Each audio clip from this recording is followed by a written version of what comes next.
মন ভালো নেই, কদিন ধরেই মন মরা হয়ে আছি, ভাল লাগে না কিছুই, যেন কেমন হয়ে গেছি। এরকম হয় কিনা? হৃদয়ের গহরে নিরাশার ঢেউ, দেখেনি তো কেউ, বোঝেনি বুঝেও, জীবন চলার পথে হারিয়েছি খেই, মন ভালো নেই, মন ভালো নেই। স্বপ্নীল স্মৃতিগুলো যন্ত্রণা হয়ে বিষণ্ণ মনটাকে যায় রেখা দিয়ে, আধারেই পড়ে আছি, আলো নেই, মন ভালো নেই। কখনো কখনো এরকম হয় কিনা? নিভৃতে কাঁদে মন, কাঁদে দুনয়ন, আমি কার, কে আমার, কেন এ জীবন। কখনো হারিয়ে ফেলি নিজেকে নিজেই, মন ভালো নেই, মন ভালো নেই, মন ভালো নেই। কখনো কখনো আমাদের মন ভালো থাকে না, ঠিক কিনা? আল্লাহ বলে, বান্দা কখনো কখনো তোমাদের মন ভালো থাকে না, সর্বক্ষণ তোমাদের মন ভালো থাকবে যদি তোমরা আমার কথাটা মেনে নাও। আল্লাহ বলে, বান্দা আমি তোমাদেরকে একটা চিকিৎসা দিয়ে দিলাম, একটা আমল দিয়ে দিলাম, এটা যদি তোমরা গ্রহণ করে নাও, সর্বক্ষণ তোমাদের মন ভালো থাকবে। শুনবেন নি আপনারা? শুনবেন আমলটা কি? আল্লাহ বলেন, আলা বিযিক্রিল্লাহি তাতমাইন্নুল কুলুব, আলা বিযিক্রিল্লাহি তাতমাইন্নুল কুলুব। আল্লাহ বলে, বান্দারা তোমরা জেনে রাখো, তোমরা আল্লাহর জিকির করো, তোমাদের মন আমি আল্লাহ ভালো করে দেব। পড়েন সুবহানাল্লাহ। আল্লাহ বলে, আমার জিকির করো, আমি আল্লাহ তোমাদের মন ভালো করে দেব। কেউ যদি আল্লাহর জিকির করে, আল্লাহ তার মন ভালো রাখবেন, প্রশান্ত রাখবেন, প্রফুল্ল রাখবেন, তার মন আর কখনো খারাপ হবে না। আপনারে আর কবিতা বলা লাগবে না, মন ভালো নেই, কদিন ধরেই মন মরা হয়ে আছি, ভাল লাগে না কিছুই, যেন কেমন হয়ে গেছি। এভাবে আর তখন আপনাকে কবিতা বলতে হবে না। আপনার মন সবসময় ভালো রাখবেন কে? আল্লাহ। আল্লাহ বলে, বান্দা আমার জিকির করো, আমি তোমার মনটারে ভালো রাখবো। যদি মন ভালো থাকে, পৃথিবীর আর কোনো কিছু না থাকলেও চলবে। আর মনে যদি শান্তি না থাকে, দুনিয়ার সব টাকা পয়সা থাকলেও শান্তি লাগবে না। ভাইরা আমার, আল্লাহ বলতেছে, বান্দা জিকির করো, মন ভালো করে দিব। ইয়া আইয়ুহাল্লাযীনা আমানু যকুরুল্লাহা যিকরান কাসীরা। আল্লাহ বলেন, ও হে ঈমানদারেরা, তোমরা অধিক পরিমাণে আল্লাহর জিকির করো, তোমরা অধিক পরিমাণে আল্লাহর জিকির করো, আল্লাহ তোমাদের মনটাকে ভালো রাখবেন। আল্লাহ তাআলা আরো বলেছেন, বুদ্ধিমান মানুষের পরিচয় শোনো, আল্লাযীনা ইয়াযকুরুনাল্লাহা কিয়ামান ওয়া কুউদান ওয়া আলা জুনুবিহিম। আল্লাহ বলেন, বুদ্ধিমান মানুষ হলো তারা যারা দাঁড়ানো অবস্থায় আল্লাহর জিকির করে, বসে থাকা অবস্থায় আল্লাহর জিকির করে, শুয়ে থাকা অবস্থায় আল্লাহর জিকির করে। মানুষ তিন অবস্থার মধ্যে সীমাবদ্ধ। মানুষ কয় অবস্থায় সীমাবদ্ধ ভাই? মানুষ হয়তো দাঁড়ানো থাকে, না হলে মানুষ বসে থাকে, না হলে মানুষ শুয়ে থাকে। এই তিন অবস্থার বাইরে মানুষ থাকে না। মানুষ তিন অবস্থায় সীমাবদ্ধ, দাঁড়ানো, বসা এবং শুয়ে থাকা। আল্লাহ বলে, বান্দা দাঁড়িয়ে যখন থাকবা আমার জিকির করবা, বসে থাকলেও আমার জিকির করবা, শুয়ে থাকলেও আমার জিকির করবা। মন ভালো করে দিবেন কে? ভাইয়েরা আমার, সবসময় জিকির করবেন তো ইনশাল্লাহ? তো জিকির কিভাবে করবেন শিখবেন? জিকির কিভাবে করবেন শিখবেন?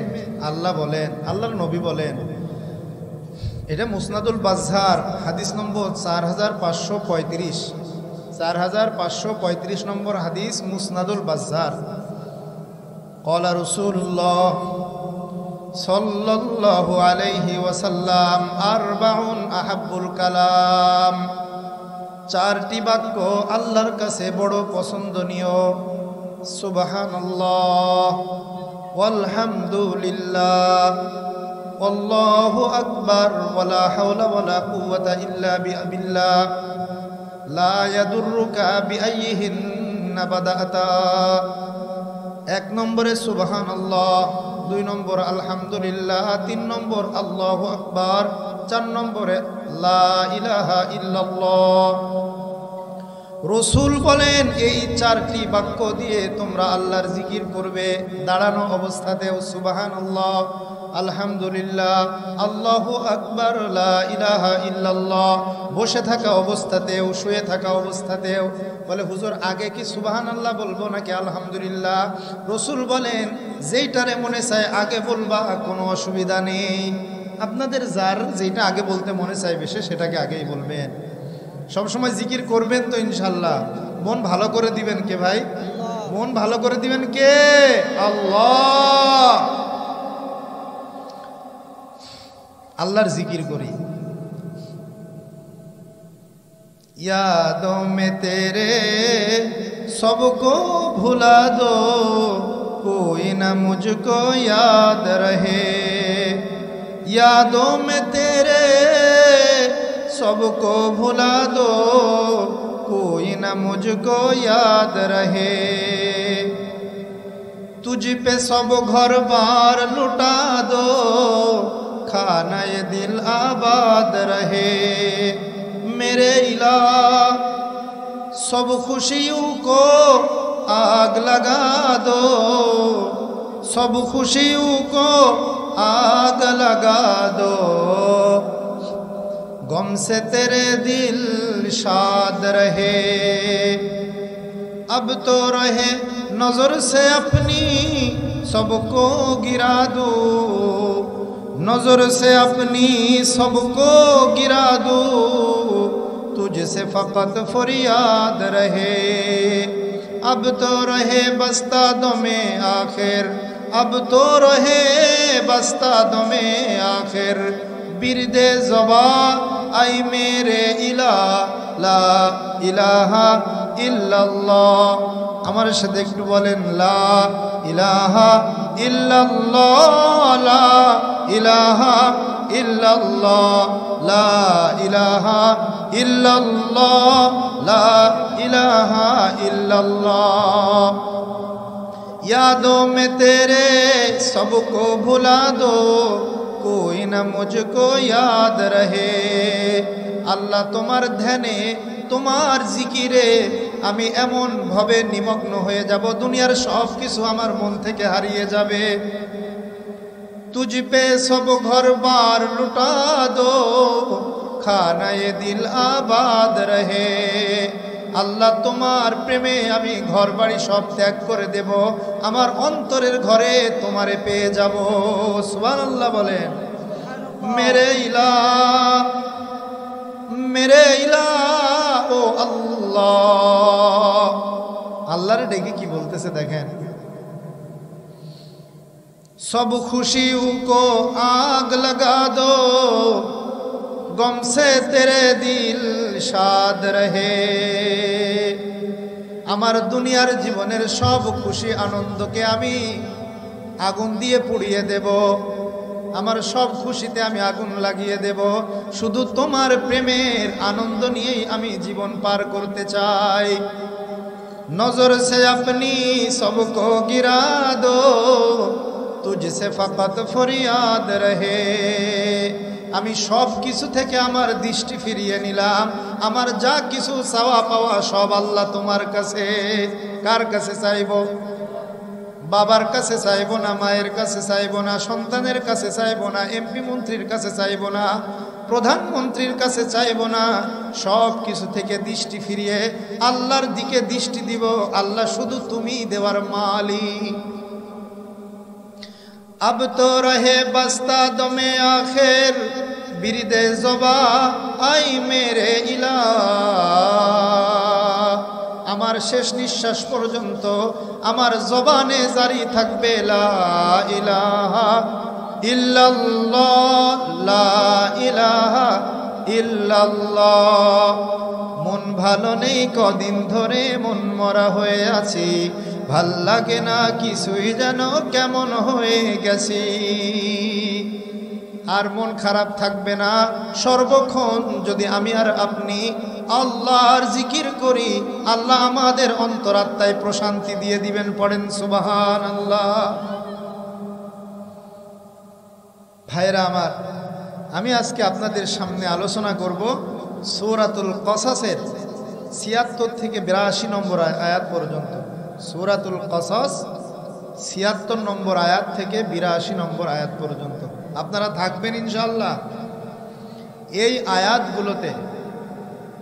আয়াতগুলোতে আল্লাহ তাআলা আমাদের কাছে বিবরণ দিয়েছেন দাম্ভিক, অহংকারী, কৃপণ কারণের করুণ পরিণতির। সুবহানাল্লাহ। এই আয়াতগুলোতে আল্লাহ আমাদেরকে দাম্ভিক, অহংকারী, কৃপণ কারণের করুণ পরিণতির বিবরণ আল্লাহ তুলে ধরেছেন। শুনবেন আপনারা ইনশাআল্লাহ। আজকের আলোচনা থেকে আমরা শিখব কৃপণতার ফলাফল মঙ্গল নয়, অমঙ্গল। কৃপণতার ফলাফল কি? মঙ্গল নাকি অমঙ্গল? অমঙ্গল চান কারা কারা?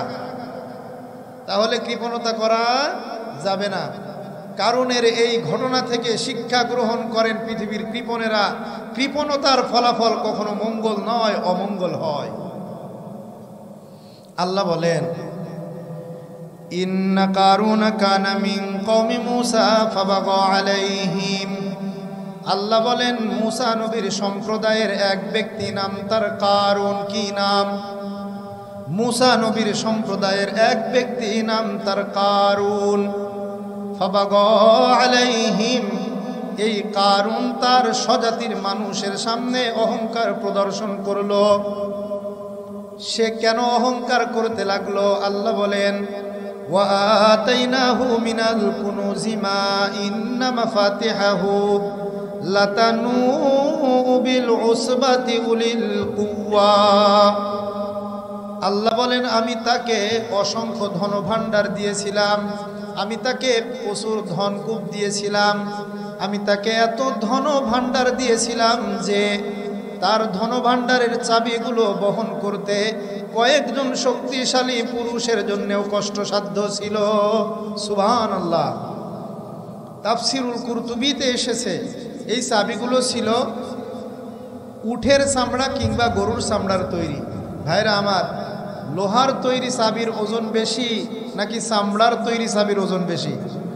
চাবিগুলো যদি লোহার তৈরি হতো এটা স্বাভাবিক ছিল যে মানুষের বহন করা কঠিন, কিন্তু চাবিগুলো ছিল তো চামড়ার, তবুও বহন করা কঠিন হতো। তাহলে আল্লাহ তাআলা কত চাবির মালিক বানিয়েছিলেন? চাবি যদি এত হয় তাহলে ধনভাণ্ডার কত ছিল, আর সেই ধনভাণ্ডারের সম্পদ কি পরিমাণ ছিল। সুবহানাল্লাহ। আল্লাহ এত সম্পদ দেওয়ার কারণে কারণ অহংকার করতে লাগলো মানুষের সামনে। সে তার চলাফেরায় অহংকার করে, কথাবার্তায় অহংকার প্রকাশ করে, পোশাকের মাধ্যমে অহংকার প্রকাশ করে। ভাইরা আমার, পোশাকের মাধ্যমে অহংকার করবেন নাকি? কেউ করা যাবে নাকি? দেখেন আল্লাহ রসুল কি বলে। সহিহ বুখারী হাদিস নম্বর 5788, 5788 নম্বর হাদিস।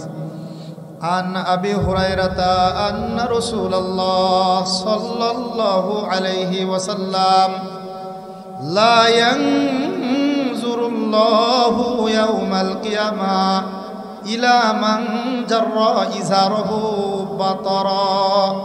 রসুল বলেন, কিয়ামতের দিন আল্লাহ ওই ব্যক্তির দিকে রহমতের দৃষ্টিতে তাকাবেন না যেই ব্যক্তি নিজের বড়ত্ব প্রকাশ করার জন্যে পোশাক ঝুলিয়ে পরিধান করে। সব মানুষ যতটুকু ঝুলিয়ে কাপড় পরিধান করত, কারণ তার চেয়ে একটু বেশি ঝুলিয়ে পোশাক পরিধান করত নিজের বড়ত্ব প্রকাশ করার জন্যে। কেউ যদি টাকনুর নিচে কাপড় পরিধান করে সে জাহান্নামে যাবে, এটা রসুলের ঘোষণা। কিয়ামতের দিন আল্লাহ তার দিকে রহমতের দৃষ্টিতে দেখবেন না। এজন্য ভাইয়েরা আমার, টাকনুর নিচে কোনো পুরুষ কাপড় পরিধান করবেন না, পারবেন না ইনশাআল্লাহ। পোশাকের মাধ্যমে অহংকার করা যাবে না, চলাফেরার মাধ্যমে অহংকার করা যাবে নাকি? ওয়ালা তামশি ফিল আরদি মারহা ইন্নাকা লান তাখরিকাল আরদা ওয়া লান তাবলুগাল জিবালা তুলা। আল্লাহ বলে, জমিনে পৃথিবীর বুকে দম্ভ ভরে চলো না। তুমি তোমার পদভর দিয়ে, তুমি তোমার পায়ের শক্তি দিয়ে জমিনের মাটিকে বিদীর্ণ করার ক্ষমতা রাখো না। তুমি উচ্চতায় পাহাড়ের সমান হতে পারো না, যেই তুমি তোমার পদভর দিয়ে জমিনটাকে বিদীর্ণ করতে পারো না, যেই তুমি উচ্চতায় পাহাড়ের সমান হতে পারো না, সেই তোমার জন্য অহংকার সাজে না। সুতরাং বান্দা অহংকার করে পথ চলো না। ওই হাঁটাকে অহংকারী হাঁটা বলে, যেটা হাঁটাকে মানুষ অহংকারের হাঁটা বলে। যার হাঁটার ধরনকে মানুষ অহংকারী হাঁটা বলে, ওটাই অহংকারীর হাঁটা। অহংকার করে হাঁটবেন, হাঁটা যাবে? যাবে না। আল্লাহর বান্দা হতে চান ভাইরা, আল্লাহর প্রিয় বান্দা হতে চান, তাহলে অহংকার করে নয়, নম্রভাবে বিনম্র হয়ে রাস্তায় হাঁটবেন। আল্লাহ বলেন, ওয়া ইবাদুর রহমানিল্লাযীনা ইয়ামশুনা আলাল আরদি হাওনা। আল্লাহ বলে, আমার প্রকৃত বান্দা তারা যারা জমিনে বিনম্র হয়ে নম্র হয়ে ভদ্রভাবে চলাফেরা করে, যারা মাটির উপরে ভদ্রভাবে চলে, তারাই আমার প্রিয় বান্দা। বলেন সুবহানাল্লাহ। অহংকার করে নয় ভাইরা আমার, বিনম্র হয়ে হাঁটতে শিখুন। আল্লাহ আমাদেরকে কবুল করুন। কারণ সবচেয়ে বড় অহংকার যেটা করেছিল, আলোচনার শেষে সেটা বলবো ইনশাল্লাহ। কারণকে আল্লাহ তাআলা ধন সম্পদ দিয়েছিলেন, সেজন্য সে অহংকার করেছিল। তাকে তার সম্প্রদায়ের মানুষেরা বুঝাতে লাগলো। কি করতে লাগলো? বুঝাতে লাগলো, ওয়াজ করতে লাগলো। আরেক বর্ণনায় এসেছে, মুসা নবী তাকে বুঝাতে লাগলো। ইয ক্বালা লাহু কওমুহু লা তাফরাহ ইন্নাল্লাহা লা ইউহিব্বুল ফারিহিন। কারুনকে তার দেশের মানুষ বুঝাতে লাগলো, হে কারুন, তুমি দম্ভ করো না। যারা দাম্ভিক আল্লাহ তাদেরকে পছন্দ করেন না। ও কারুন, তুমি দম্ভ করো না, অহংকার করো না। যারা দাম্ভিক, যারা অহংকারী, আল্লাহ তাদেরকে পছন্দ করেন না। দাম্ভিকদেরকে আল্লাহ পছন্দ করে না। তাফসিরে কুরতুবির মধ্যে এসেছে, ইবনু বাহরিন রহিমাহুল্লাহ বলেন, আই লা তাবখাল ইন্নাল্লাহা লা ইউহিব্বুল বাখিলিন। লা তাফরাহ মানে তুমি কৃপণতা করো না। কারণ যারা কৃপণ, আল্লাহ তাদেরকে ভালোবাসে না। কারণ তুমি কৃপণতা করো না। যারা কৃপণ, আল্লাহ তাদেরকে পছন্দ করে না। ওয়াবতাগি ফিমা আতাকাল্লাহুদ দারুল আখিরা ওয়া লা তানসা নাসিবাকা মিনাদ দুনিয়া। তার সম্প্রদায়ের লোকেরা কারুনকে বলতে লাগলো, হে কারুন, আল্লাহ তোমাকে যে ধন সম্পদ দান করেছেন, এই ধন সম্পদের যে অংশটা তোমাকে ভোগ করার জন্য আল্লাহ বলেছেন, সেটা নিজে ভোগ করো এবং তোমার প্রয়োজনের অতিরিক্ত সম্পদগুলো তুমি গরিবদের মাঝে বিলিয়ে দাও। তুমি তোমার সম্পদের মধ্যে পরকাল তালাশ করো। ওয়া আহসিন কামা আহসানাল্লাহু ইলাইকা ওয়া আহসিন কামা আহসানাল্লাহু ইলাইকা। হে কারুন, আল্লাহ তোমাকে সম্পদের মালিক বানিয়ে তোমাকে যেভাবে দয়া করেছে, তোমার প্রয়োজনের অতিরিক্ত সম্পদগুলো গরিবদের মাঝে বিলিয়ে দিয়ে তুমি গরিবদের প্রতি দয়া করো। ওয়ালা তাবগিল ফাসাদা ফিল আরদি ইন্নাল্লাহা লা ইউহিব্বুল মুফসিদিন। ও কারণ, তুমি টাকার গরমে, টাকার অহংকারে দেশের ভিতরে বিশৃঙ্খলা সৃষ্টি করো না। যারা বিশৃঙ্খলা করে, আল্লাহ তাদেরকে পছন্দ করে না। এভাবে কারুনকে তারা বোঝাতে লাগলো। এই কথাগুলো শোনার পরে কারুন কি জবাব দিয়েছে শুনবেন? শুনবেন। ক্বালা ইন্নামা উতিতুহু আলা ইলমিন ইনদি। এভাবে কারুনকে তারা বোঝানোর পরে কারুন বলল, এই বিশাল ধনকূপের মালিক আমি আমার নিজের জ্ঞানের বলে হয়েছি। এই সম্পদের মালিক আমি নিজে নিজের জ্ঞানের বলে হয়েছি। আমারে এই সম্পদ কেউ দান করে নাই। সুতরাং আমার সম্পদে আমারে কেউ বুদ্ধি দিতে আসবে না। সম্পদ আমার যেটা মনে চাই সেটা করব, তোমরা বলার কে? আল্লাহ তাআলা অনেক রাগ করছেন। আল্লাহ মুসাকে বলতেছে, কারণ কিভাবে কথা বলল? আওয়ালাম ইয়ালাম আন্নাল্লাহা ক্বাদ আহলাকা মিনাল কুরুন আওয়ালাম ইয়ালাম আন্নাল্লাহা ক্বাদ আহলাকা মিন ক্বাবলিহি মিনাল কুরুন। আল্লাহ বলে, কারণ কি জানে না তার পূর্বে অসংখ্য জাতিকে আমি আল্লাহ ধ্বংস করে দিয়েছি। হুয়া আশাদ্দু মিনহুম কুওয়াতাও ওয়া আকসারু জামাআ। কারণ কি এটা জানে না যে তার পূর্বে অসংখ্য জাতিকে আমি আল্লাহ ধ্বংস করে দিয়েছি, যারা কারুনের চাইতেও বড় ক্ষমতাধর ছিল, কারুনের চাইতে অধিক সম্পদের মালিক ছিল। আমি কি কারুনের চাইতে শক্তিধরদেরকে ধ্বংস করিনি? আমি কি কারুনের চাইতে সম্পদশালীকে ধ্বংস করিনি? তো কারুন কিভাবে এই কথা মনে করে যে এই সম্পদ তাকে কেউ দান করে নাই, সে নিজের জ্ঞানের বলে মালিক হয়েছে? কারুনকে ধিক্কার, শত ধিক্কার। ওয়ালা ইউসআলু আন যুনুবিহিমুল মুজরিমুন। কিয়ামতের দিন অপরাধীদেরকে তাদের অপরাধের ব্যাপারে জিজ্ঞাসা করা হবে না, তাদেরকে জিজ্ঞাসা করা ছাড়াই জাহান্নামে নিক্ষেপ করা হবে।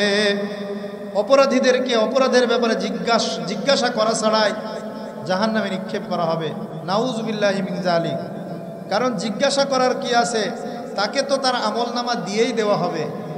তাকে বলা হবে ইকরা কিতাবাকা কাফা বিনাফসিকাল ইয়াওমা আলাইকা হাসিবা। পড়ো তুমি তোমার আমলনামা, তোমার হিসাব গ্রহণের জন্য তুমি যথেষ্ট, আর কারো লাগবে না।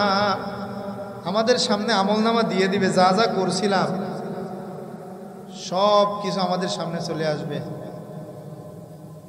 ভাইরা আমার, কোন দেশে বসবাস করি, কোন দেশে বসবাস করতেছি? এখানে মাহফিল হয়, অথচ এখানে অবৈধ গানের আওয়াজ ভেসে আসতেছে, বক্সের আওয়াজ ভেসে আসতেছে। কবে স্বাধীন হব আমরা? মুসলমান, তোমরা ঘুমিয়ে গেলে কেন? একদা যা ছিল মরুচারীদের কোলাহলে মুখরিত, গহীন সাগরে যাদের জাহাজে সদা পাল তোলা হতো, মহারাজাদের দরবারগুলো কাঁপত যাদের ত্রাসে, সূর্য কিরণে যাদের অসিতে বজ্র চমক হাসে, জমজম জলে যাদের রসনা সব কালে ছিল আদ্র, সেই কণ্ঠের তাকবীর ধ্বনি আজ কেন হলো নিস্তব্ধ? মুসলমান, তোমাদের পরিচয় তো তোমরা ভুলে গিয়েছো। কেন আজকে এখানে বক্সের আওয়াজ শুনতে হচ্ছে?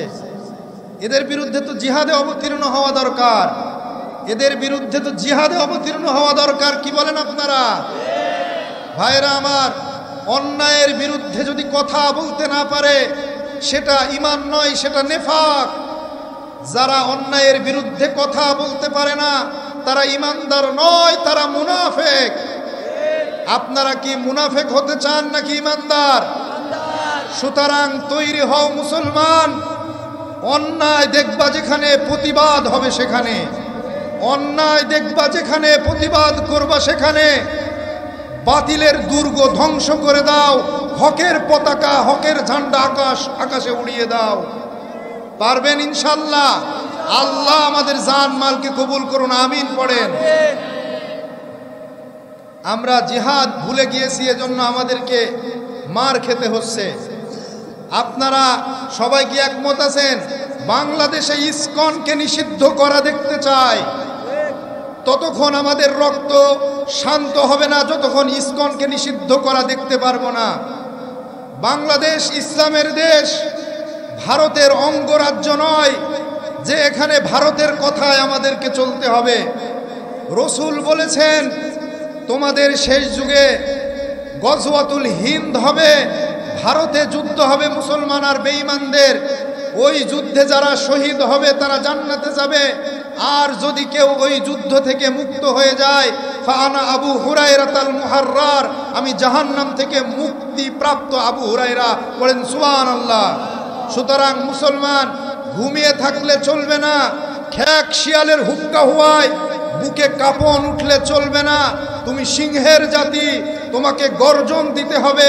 আর তোমার সেই গর্জনে রাজা মহারাজা খোদাদ্রোহীদের তখ্ত কাঁপতে শুরু হয়ে যাবে ইনশাআল্লাহ। সম্মানিত হাজেরিন, যেই আলোচনায় ছিলাম, আল্লাহ অপরাধীদের কাছে তাদের অপরাধ সম্পর্কে জিজ্ঞেস করবেন না, কারণ তাদের অপরাধ তো তাদের সামনে প্রকাশিত হয়ে যাবে, আর সেটা থেকেই সে জাহান্নামে চলে যাবে। ভাইরা আমার, আমাদের দেশের ভোট ভিখারি যারা আছে, কারা? আমাদের দেশে ভোট ভিখারি যারা আছে, নির্বাচন আসলে তারা তাদের গাড়ির বহর নিয়ে জাঁকজমকপূর্ণভাবে আমাদের জনপদে প্রবেশ করে। তারা যখন আমাদের মধ্যে প্রবেশ করে তখন তাদেরকে নিয়ে আমাদের চায়ের দোকানে আলোচনা হয় কি হয় না? আলোচনা হয় দ্বিমুখী। কয়মুখী? কেউ তাদের প্রশংসা করে, কেউ তাদের বদনাম করে। কেউ তাদের প্রশংসা করে, কেউ তাদের বদনাম করে। তো একদিন কারণ সে উন্নত পোশাকে, ভাইয়েরা আমার বোঝা যায় কথা, উন্নত পোশাকে সুসজ্জিত হয়ে, সুসজ্জিত বহর নিয়ে সুন্দরী নারীদেরকে সাজসজ্জায় সজ্জিত করে সে একটা বহর নিয়ে শহরের ভিতরে অবতীর্ণ হলো। আল্লাহ বলতেছেন, ফাখরাজা আলা কওমিহি ফি জিনাতি, কারণ একদিন জাঁকজমকপূর্ণভাবে সুসজ্জিত হয়ে শহরে প্রবেশ করলো। কারুনের এই জাঁকজমকপূর্ণ অবস্থা দেখার পরে قال الذين يريدون الحياة الدنيا يا ليت لنا مثل ما أوتي قارون إنه لذو حظ عظيم। আব্দুল হাদি কই ভাই? উপরে আসো, উপরে আসো ভাই। আল্লাহ তাআলা বলতেছেন, কারুন একদিন জাঁকজমকপূর্ণভাবে শহরে অবতীর্ণ হলো।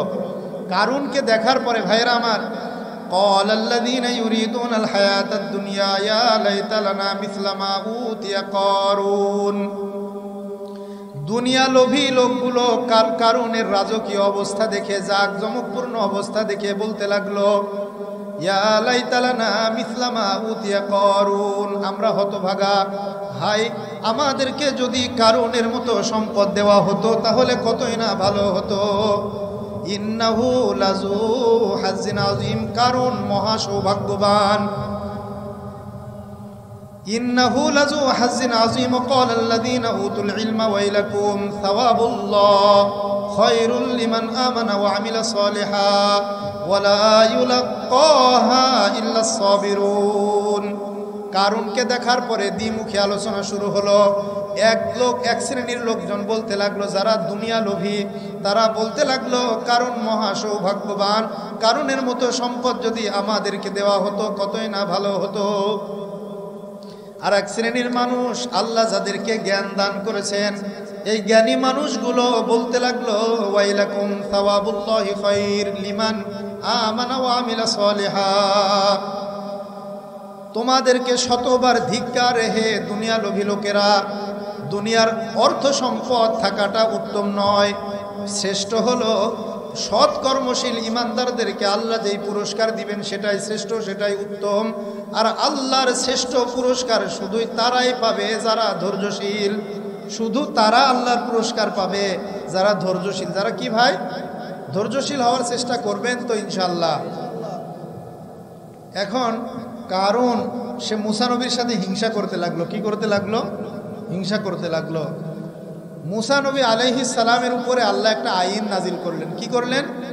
আইন নাজিল করলেন যে মুসা, তোমার দেশে কেউ যদি জিনা করে পাথর মেরে তারে হত্যা করে দিবা।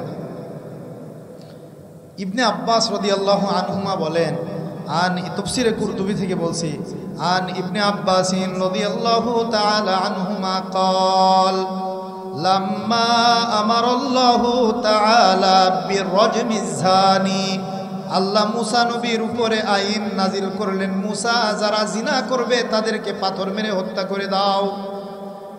আমাদা কারুন ইলা ইমরাতিন বাগিয়িন ওয়া আতাহা মালা ওয়া হামালা লাহা আলা আনিদ্দাআত আলা মুসা আন্নাহু জানা বিহা ওয়া আহবালাহা। আল্লাহ যখন জিনাকারীকে পাথর মেরে হত্যা করার আইন নাজিল করলেন, তখন কারণ বলল, এটাই তো সুযোগ, এই সুযোগ হাতছাড়া করা যাবে না। সে তখন একটা বেশ্যা নারীর কাছে গেল, তাকে টাকা দিল। টাকা দেওয়ার পরে তাকে বলল, তুমি সমাজের মানুষের কাছে দাবি করো মুসা তোমার সাথে জিনা করেছে, তোমার গর্ভে এখন মুসার সন্তান। এই বেশ্যা নারীর নাম কি ছিল জানেন?